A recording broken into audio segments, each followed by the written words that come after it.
હાલની Varasiya ring road સ્થિત ગુરુકુલ વિદ્યાલય ખાતે હોળી ધૂળેટીની ઉજવણી કરવામાં આવી હતી, જેમાં શાળાના બાલવાડીથી ધોરણ 8 સુધીના વિદ્યાર્થીઓ રંગીન કપડાં તથા ધોરણ 9 અને 11ના વિદ્યાર્થીઓ રાધાકૃષ્ણના પહેરવેશમાં આવ્યા હતા. તેમજ શાળામાં વૃંદાવનનું વાતાવરણ તૈયાર કરી હોળી ધૂળેટીની ધામધૂમથી ઉજવણી કરવામાં આવી હતી. એકબીજાને નેચરલ કલર તથા ફૂલોથી ઇકો ફ્રેન્ડલી હોળી ધૂળેટીનો ઉત્સવ મનાવ્યો હતો.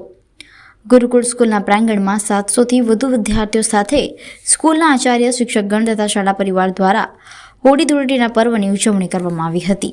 હોળી ધૂળેટીના ઉજવણીના આયોજન સંદર્ભે શાળા સંચાલક દિનેશચંદ્ર પંડ્યા તથા ડોલી ખેરે માહિતી આપી હતી.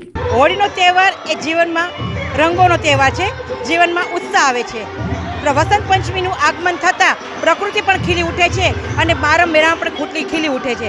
પણ આજના માનવે આ હોળીનું મહત્ત્વ કંઈ અલગ રીતે લઈ અને રંગોવાળા કલરો, કેમિકલવાળા કલરોથી હોળીની ઉજવણી કરે છે. પણ શાળાની અંદર ઇકો ફ્રેન્ડલી હોળીથી ઉજવણી કરવામાં આવી હતી. વિદ્યાર્થીઓને ગુલાલ અને ફૂલથી હોળીની ઉજવણી કરવામાં આવી હતી અને વિદ્યાર્થીઓનું મન પણ આનંદથી ખીલી ઉઠ્યું હતું. આજરોજ ગુરુકુલ વિદ્યાલય ખાતે વર્ષની પરંપરા પ્રમાણે છોકરાઓને તિલક હોળી કરી અને બિલકુલ નેચરલ કલરથી દરેક છોકરાઓ સ્કૂલમાંથી જ કલર અને ફૂલોત્સવ દ્વારા છોકરાઓને ધૂળેટીની ઉજવણી કરાવવામાં આવી.